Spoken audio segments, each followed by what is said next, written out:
स्वागत है आपका। राजस्थान प्राइम देख रहे हैं आप। बात अब कोटा की, जहां कोटा में भगवान महावीर स्वामी के जन्म कल्याण महोत्सव 2 दिवसीय आयोजन किए जा रहे हैं। वहीं अहिंसा का संदेश देने के लिए कोटा में जीतो कोटा लेडीज विंग की ओर से अहिंसा रन का आयोजन हो रहा है। अहिंसा रन को यूडीएच मंत्री शांति धारीवाल ने हरी झंडी दिखाकर उम्मीद क्लब से रवाना किया। साथ ही 10 किलोमीटर की इस रैली में सर्व समाज से 2000 से अधिक प्रतिभागियों ने हिस्सा भी लिया और भगवान महावीर के अहिंसा के संदेश की महत्वता को भी बताया। साथ ही रैली के शुभारंभ करने पहुंचे मंत्री शांति धारीवाल ने अहिंसा का संदेश देते हुए कहा कि अहिंसा का संदेश भारत देश ने पूरी दुनिया को दिया है। साथ ही उन्होंने सभी प्रतिभागियों को शुभकामनाएं भी दी। और ये तस्वीरें भी आपके सामने हम दिखा रहे हैं कोटा से, जहां पर देखिए महोत्सव में अहिंसा रन का आयोजन किया गया, जिसमें यूडीएच मंत्री शांति धारीवाल को भी आप देख सकते हैं, वो शामिल हुए हैं। भगवान महावीर स्वामी का जन्मोत्सव मनाया जा रहा है, जिसके मौके पर ये खास आयोजन किया गया। अहिंसा रन का यहाँ पर आयोजन किया गया दरअसल, और इसमें खास जो मेहमान रहे वो रहे मंत्री यूडीएच मंत्री हैं शांति धारीवाल, जो कि इसमें शामिल हुए हैं और उन्होंने सभी प्रतिभागियों को शुभकामनाएं भी दी हैं। उनकी तस्वीरें भी आपके सामने हम दिखा रहे हैं। तो मंत्री शांति धारीवाल इसे पहुंचते हैं और उन्होंने अहिंसा का संदेश देते हुए कहा है कि अहिंसा का संदेश भारत देश ने पूरी दुनिया को दिया है। साथ ही उन्होंने सभी प्रतिभागियों को शुभकामनाएं भी दी हैं। तो कोटा से ये तस्वीरें हैं आपके सामने।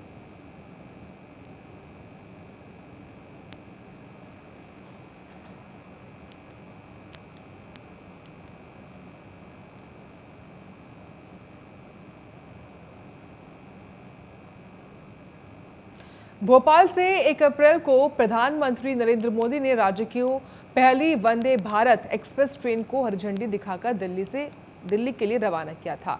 वही वंदे भारत ट्रेन ने रानी कमलापति स्टेशन से नई दिल्ली तक का सफर करीब 160 किलोमीटर 7.25 घंटे में पूरा करेगी। भारत वंदे एक्सप्रेस ट्रेन बड़े रेलवे स्टेशनों से होकर गुजरती है। ट्रेन के साथ ट्रेन के कार्मिकों का स्वागत किया और लोगों ने रेलवे स्टेशनों पर पहुंचकर ट्रेन के साथ सेल्फी भी ली। साथ ही ट्रेन को देखकर लोगों ने वंदे मातरम के नारे भी लगाए हैं। आज माननीय प्रधानमंत्री श्री नरेंद्र मोदी जी ने भोपाल से दिल्ली के बीच में वंदे भारत एक्सप्रेस को आज रवाना किया, जो कि देश में निर्मित 160 किलोमीटर की स्पीड से चलने वाली एक अत्याधुनिक ट्रेन है। ये ट्रेन भारत के आत्मनिर्भरता का, ये ट्रेन भारत की उन्नति का, ये ट्रेन भारत के भविष्य का एक प्रतीक है। माननीय प्रधानमंत्री जी के नेतृत्व में आज धौलपुर की जनता आज बड़े उत्साह से इस ट्रेन को देखने के लिए, इस ट्रेन का स्वागत और भव्य स्वागत करने के लिए रात को 11 बजे भी इंतजार कर रही है, जो कि 8:30 बजे आने वाली थी। इससे प्रतीत होता है कि देश के प्रधानमंत्री के प्रति धौलपुर की जनता में, इवन स्कूल के बच्चों में भी कितना उत्साह था कि आज रात को 10:30-11 बजे भी स्कूल के बच्चे यहाँ आए और सब सैकड़ों हजारों लोगों में यहाँ फूल माला बरसाकर वंदे भारत ट्रेन का स्वागत के लिए हम तैयार खड़े हैं। माननीय प्रधानमंत्री जी का धौलपुर की ओर से बहुत बहुत धन्यवाद। तो दिल्ली के लिए रवाना हुई है वंदे भारत एक्सप्रेस। कमलापति स्टेशन से नई दिल्ली जाएगी ये ट्रेन। भारत वंदे एक्सप्रेस ट्रेन बड़े रेलवे स्टेशनों से होकर गुजरते हुए ट्रेन के साथ ट्रेन के कार्मिकों का स्वागत भी किया और लोगों ने रेलवे स्टेशन पर पहुंचकर ट्रेन के साथ सेल्फी भी ली। साथ ही ट्रेन को देखकर लोगों ने वंदे मातरम के नारे भी लगाए हैं। और ये तस्वीरें भी धौलपुर से आपको हम लगातार दिखा रहे हैं, जहाँ पर वंदे भारत ट्रेन जो है वो दिल्ली के लिए रवाना हो चुकी है। कमलापति रेलवे स्टेशन से नई दिल्ली जाएगी ये ट्रेन। तो प्रधानमंत्री मोदी ने राज्य को पहली वंदे भारत एक्सप्रेस ट्रेन को हरी झंडी दिखाकर दिल्ली के लिए रवाना किया और वहीं वंदे भारत ट्रेन ने रानी कमलापति स्टेशन से नई दिल्ली तक का सफर करीब 160 किलोमीटर 7.25 घंटे में पूरा करेगी। भारत वंदे एक्सप्रेस ट्रेन बड़े रेलवे स्टेशनों से गुजरते हुए ट्रेन के साथ ट्रेन के कार्मिकों का स्वागत भी किया गया और लोगों ने रेलवे स्टेशनों पर पहुंचकर ट्रेन के साथ सेल्फी भी ली है। तस्वीरें आपके सामने हैं और बता रहे हैं आपको कि ट्रेन को देखकर लोगों ने वंदे भारत मातरम के नारे भी लगाए। इस खबर पर और अधिक जानकारी हमने की राकेश गोस्वामी से। राकेश, दिल्ली के लिए रवाना हो चुकी है वंदे भारत ट्रेन, किस तरीके से स्वागत किया गया, क्या रही है पूरी जानकारी? जी, मध्य प्रदेश के भोपाल 1 अप्रैल को प्रधानमंत्री नरेंद्र मोदी ने राज्य को पहली वंदे भारत एक्सप्रेस ट्रेन को हरी झंडी दिखाकर दिल्ली के लिए रवाना किया था। वंदे भारत ट्रेन रानी कमलापति स्टेशन से नई दिल्ली तक का सफर करीब 7.25 घंटे में ये 107 किलोमीटर की स्पीड से चलती है। वंदे मातरम एक्सप्रेस ट्रेन जिन बड़े रेलवे स्टेशनों पर गुजरती है, वहाँ ट्रेनों के साथ ट्रेन के प्रमुखों स्वागत किया है। लोगों ने रेलवे स्टेशन पहुंचकर ट्रेन के साथ फोटो सेल्फी वगैरह ली हैं और ये बहुत ही अच्छी ट्रेन है, जिसमें कि डॉक्टर मनोज राजौरिया द्वारा स्वागत इसका किया गया था। ठीक है राकेश गोस्वामी, शुक्रिया आपका जानकारी देने के लिए, हमको इस खबर के बारे में बताने के लिए। तो कमलापति स्टेशन से नई दिल्ली के लिए रवाना हुई है वंदे भारत ट्रेन।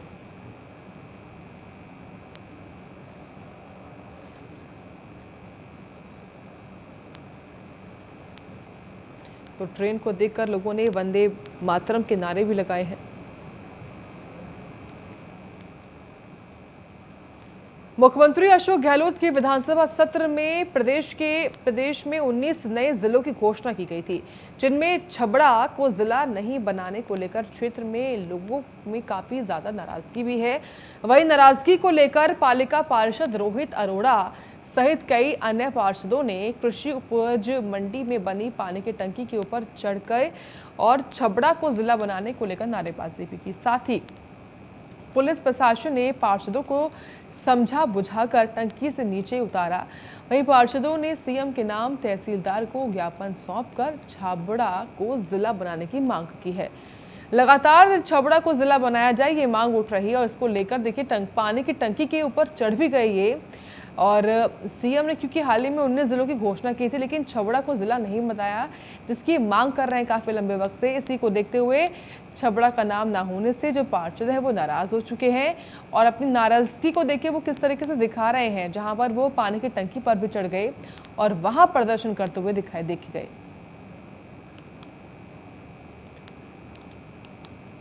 तो इसी के सिलसिले में एक जो ज्ञापन है वो भी सौंपा गया है तहसीलदार को कि छबड़ा को जिला बनाया जाए। हाल ही में सीएम अशोक गहलोत ने 19 नए जिलों का जो ऐलान है वो किया था राजस्थान में, लेकिन छबड़ा का ऐलान नहीं हुआ, उसको जिला बनाने की बात नहीं कही, जिसको लेकर इन तमाम पार्षदों में काफ़ी ज़्यादा रोष है, आक्रोश है। इसी के चलते उन्होंने प्रदर्शन भी किया, लेकिन तहसीलदार को उन्होंने फिर ज्ञापन भी सौंपा। जब सब अधिकारी पहुंचे उनको समझाया गया, फिर ये नीचे उतरे और ज्ञापन इनकी तरफ से सौंपा गया है कि छबड़ा को जिला बनाया जाए। ये पूरा मामला 12 से बता रहे हैं आपको।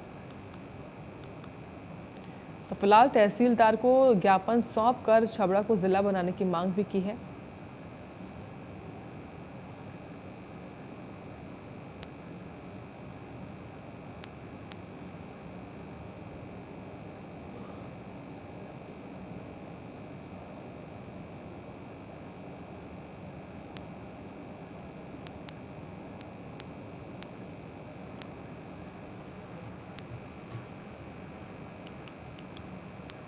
कांग्रेस के पूर्व राष्ट्रीय अध्यक्ष राहुल गांधी के संसद से सांसदी समाप्त करने के बाद से ही कांग्रेस देश भर में आक्रामक हो गई है। वहीं जो केंद्र सरकार पर जुबानी हमला बोल रही है, जिसको लेकर कांग्रेस के जिला प्रभारी राजेंद्र यादव ने केंद्र की सरकार पर लोकतंत्र का गला घोटने का आरोप लगाया है। इस अवसर पर पदाधिकारियों ने कहा है कि राहुल गांधी संसद में सबूत देकर जो मीडिया रिपोर्ट से उन्होंने निकाला, अडानी और नरेंद्र मोदी के रिश्ते के बारे में बताते हुए कहा है कि ये रिश्ता नया नहीं है, रिश्ता पुराना है। ये सही है। मैं सबसे पूछना चाहूंगी कि जब भारत जोड़ो यात्रा कन्याकुमारी से कश्मीर तक निकली, उस बीच में हमारे जनप्रिय नेता राहुल जी गांधी का एक ही मोटो था कि जो भारत के अंदर नफरत फैली हुई है, हिंसा का फैली हुई है, अराजकता का माहौल है, युवाओं को रोजगार नहीं मिल रहा है, चारों तरफ त्राई त्राई उन्होंने देखी, छोटी से लगा करके बड़े लोगों से बीच बीच में मिल करके उन्होंने बात की। तो उन सब मुद्दों को उनका उठाना क्या गुनाह है? अगर संसद में खड़े होकर के कोई बात अगर वो बोलते हैं तो उनका जवाब देना चाहिए।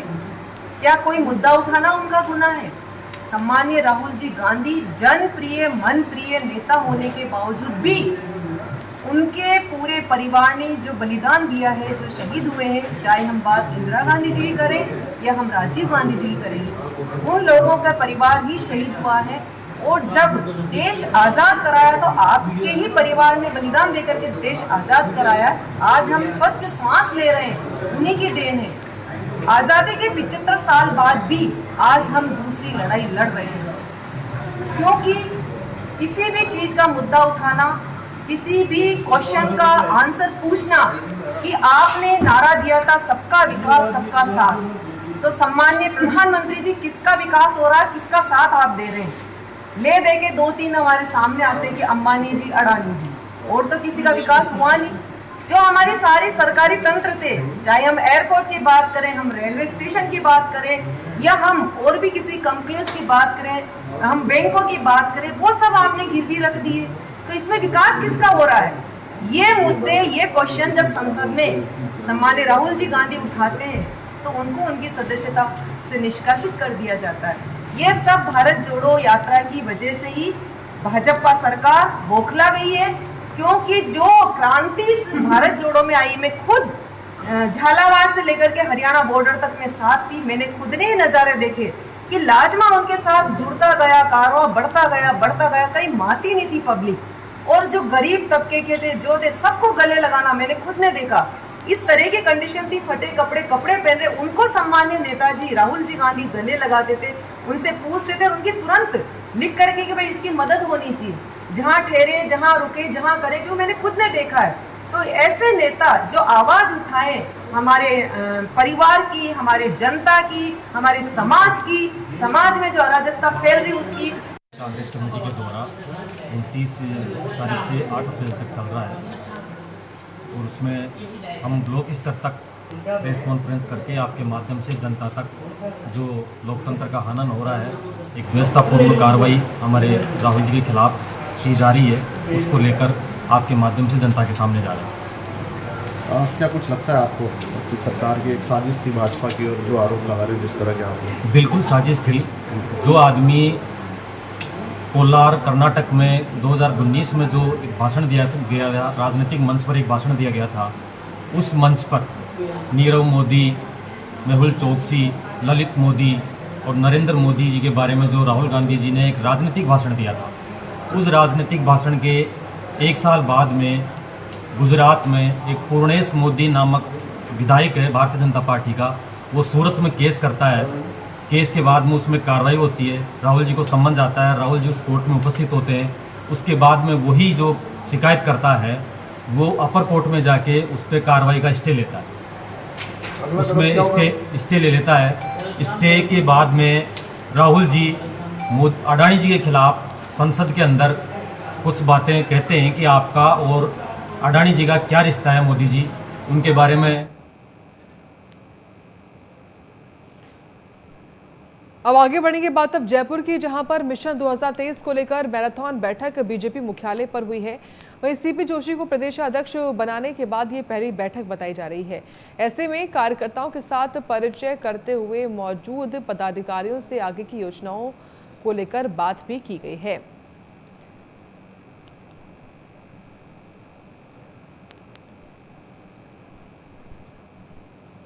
अध्यक्षों की पार्टी के प्रभारी, जिला प्रभारियों की बैठक हुई है। इस बैठक के अंदर आगामी कार्यक्रमों के बारे में चर्चा की गई है। 6 अप्रैल को पार्टी का स्थापना दिवस है, 11 अप्रैल को ज्योतिबा फुले जयंती है, 14 अप्रैल को बाबा साहब अम्बेडकर जी की जयंती है। इन तीनों कार्यक्रमों को सामाजिक न्याय सप्ताह के रूप में पार्टी मना रही है। अलग अलग चरणों के अंदर अलग अलग कार्यक्रम होंगे। सर्वव्यापी सर्वस्पर्शी पार्टी की सोच है, उसको लेकर नीचे तक जाएंगे, हम बस्तियों के अंदर जाएंगे, अलग अलग कार्यक्रम करेंगे। 6 तारीख को देश के यशस्वी प्रधानमंत्री नरेंद्र मोदी जी का कार्यक्रम होगा। स्थापना दिवस के ऊपर उनका उद्बोधन होगा। प्रत्येक मंडल के ऊपर कार्यकर्ता उनके उद्बोधन को सुनेंगे और आम कार्यकर्ताओं को भी उनके उद्बोधन को सुनाने का काम करेंगे। और इसके अलावा जन आक्रोश हमारी यात्राएं होगी जो जिला केंद्रों की होगी, जिसके अंदर पैदल मार्च भी होगा, घेराव भी होगा। तो उसको भी अब अप्रैल माह के अंदर कंप्लीट करने का निर्देश पार्टी ने दिया है। और इसके अलावा संगठन संरचना के कार्यक्रम जो हमारे चल रहे हैं, चाहे वो पन्ना प्रमुख की नियुक्ति हो और चाहे सशक्त बूथ समिति हो और प्रभावी हमारा मंडल हो, तो उस कार्यक्रम को भी हम गति देने का काम कर रहे हैं।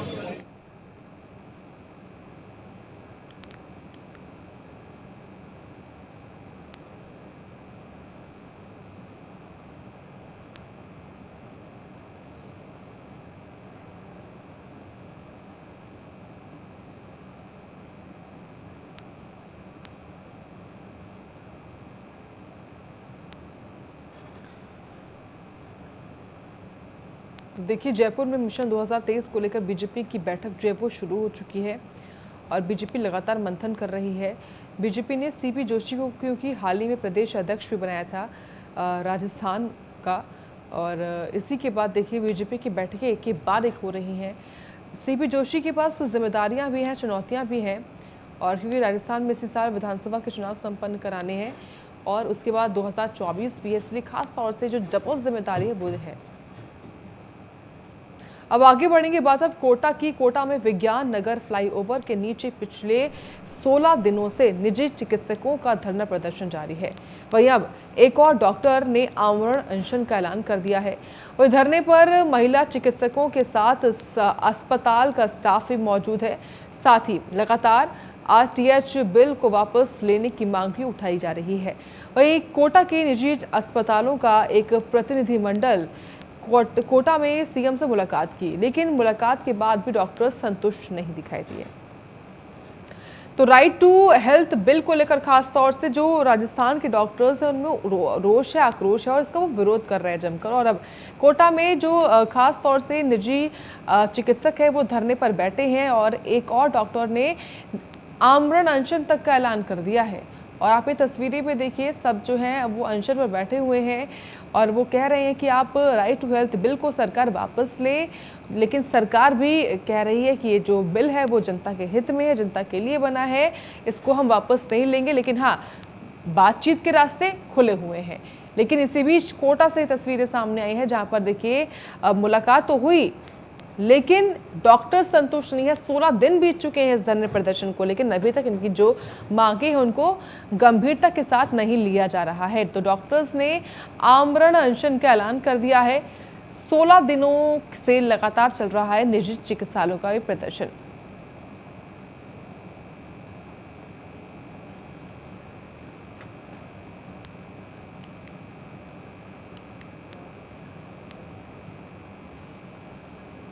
चित्तौड़गढ़ में लोगों को जिला मुख्यालय पर अब स्विमिंग की सेवाएं मिलने लगी हैं, जिसमें कुशल ट्रेनर लोगों को तैराकी सिखा रहे हैं।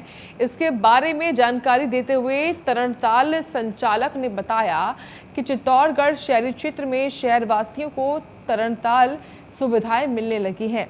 शहर के मध्य प्रताप नगर क्षेत्र में जिला क्लब परिसर में तरणताल का शुभारंभ किया है, जिसमें विशेष तौर पर छोटे बच्चों को कुशल ट्रेनिंग देकर सिखाया जा रहा है और महिलाओं को तैराकी सिखाने की अलग से एक व्यवस्था भी जो है वो की गई है चित्तौड़गढ़ में। जो चित्तौड़गढ़ जिले के अंदर शहरी क्षेत्र के अंदर एकमात्र स्विमिंग पूल है ये, जो बड़े लेवल पे है और ट्रेनिंग पूल है, जिसके अंदर हम छोटे बच्चे बड़ों को स्विमिंग सिखाते हैं। और ये जिला क्लब प्रीमाइसेस में ही है। अब बात करें ट्रेनिंग के लिए हमने ट्रेनर रख रखे हैं जो अच्छे ट्रेंड है और मॉर्निंग सुबह 7 बजे से ये पुल चालू हो जाता है तो शाम को 8 बजे तक ये पुल कंटिन्यू चलता है। सुबह 4 बजे से चलते हैं, शाम को भी 4 बजे से चलते हैं, जिसके अंदर हम ट्रेनिंग दे रहे हैं छोटे बड़े सबको। बात कीजिए बालिका और महिलाओं के लिए किस तरह से व्यवस्था है? महिलाओं के लिए 2 बैच बना रखे हैं हमने, जो स्पेशली महिलाओं के लिए, जिसके अंदर कोई जेंट्स अलाउड नहीं है। लगता है जैसे जैसे अभी कुछ मौसम में बदलाव हुए हैं, अब गर्मी बढ़ने लगी है, अब उसके अनुसार लगता है कि अब पब्लिक आना चालू होगी ट्रेनिंग के लिए, सीखने के लिए। और एग्ज़ाम्स भी चल रहे हैं, एग्ज़ाम जैसे ही ख़त्म होंगे बच्चे तो खैर आते ही हैं हमेशा। रुझान रहता है? रुझान हमेशा अच्छा ही रहा है हमको, क्योंकि देखिए कोई पॉजिटिव कोरोना काल के बाद स्विमिंग के प्रति लोगों का रुझान बढ़ा है। क्या मानते हैं इसको सबसे बड़ी एक्सरसाइज है? खैर स्विमिंग तो वैसे भी मानी जाती है सबसे बेस्ट। आगे बढ़ेंगे बात अब धौलपुर की, जहां पर महिला पुलिस थाने में एक विवाहिता ने युवक के खिलाफ दुष्कर्म का केस दर्ज करवाने का मामला सामने आया है। जानकारी के अनुसार युवक और विवाहिता की जान पहचान मोबाइल पर हुई थी, जिसके बाद आरोपी ने उसे घर ले जाकर उसके साथ दुष्कर्म कर उसकी अश्लील फोटो भी खींच ली। साथ ही महिला का कहना है कि 1 महीने पहले खींचे गए अश्लील फोटो के जरिए आरोपी उसे अब ब्लैकमेल कर रहा है, जिसके बाद पीड़िता ने आरोपी के खिलाफ केस दर्ज करवाया है। तो मामला दर्ज हो चुका है। रिपोर्ट में बताया गया कि वह मुरैना मध्य प्रदेश का रहने वाला है। उसकी फोन के जरिए धौलपुर के युवक दीपेंद्र तोमर से जान पहचान हुई थी। महिला ने बताया कि करीब 1 साल महीने पहले वह मुरैना मध्य प्रदेश से धौलपुर अपनी दवाई लेने के लिए आई हुई थी, जहां उसे दीपेंद्र तोमर एक पेट्रोल पंप के पास बाइक से मिल गया। दवाई दिलाने के बाद आरोपी उसे अपनी भाभी के यहाँ ले गया, जहां आरोपी ने महिला के साथ रेप की वारदात को अंजाम देते हुए उसकी अश्लील फोटो भी बना ली। पीड़िता ने बताया कि 1 महीने पहले खींचे हुए अश्लील फोटो के जरिए आरोपी उसे ब्लैकमेल कर रहा था। इसके बाद 29 मार्च को जब महिला अपने बच्चे की दवा दिलाने के लिए आ रही थी तो आरोपी ने उसे NH 44 पर बाबा देवपुरी मंदिर के पास जबरन बुला लिया। आरोपी उसे अपनी मौसी के घर ले गया। पीड़िता ने बताया कि आरोपी की मौसी के लड़के ने उसकी मदद करते हुए उसे पति के पास भेज दिया। इसके बाद उसने पति को सारी घटना बता दी। इसके बाद महिला द्वारा महिला थाने में FIR दर्ज करवाई गई। SHO फौजदार ने बताया कि पीड़िता की शिकायत पर रेप का मामला दर्ज कर कार्रवाई शुरू हो चुकी है।